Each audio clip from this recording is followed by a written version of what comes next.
পিপির রিসেপশনে যাওয়ার জন্য আমি পুরোপুরি রেডি হয়ে গেছি, দেখতে পাচ্ছ।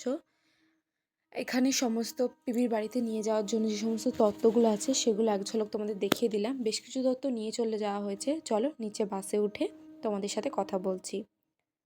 আমরা এখন বাসে চলে এসেছি। চলো পিপির রিসেপশন পার্টিতে পৌঁছে কথা বলবো।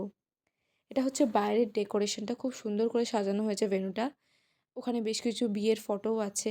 এখানে এখন ফটো সেশন চলছে। চলো তার মধ্যে আমরা কিছু স্ন্যাক্স আইটেম খেয়ে নিই।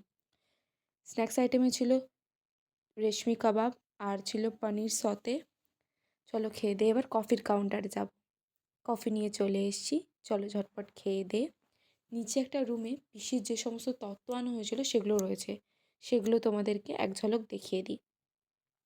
তোমরা অবশ্যই বলো তত্ত্বগুলো কেমন লেগেছে এবং আজকের ব্লগটা তোমাদের কেমন লাগলো। যদি ভালো লাগে অবশ্যই লাইক, কমেন্ট, শেয়ার করতে ভুলো না।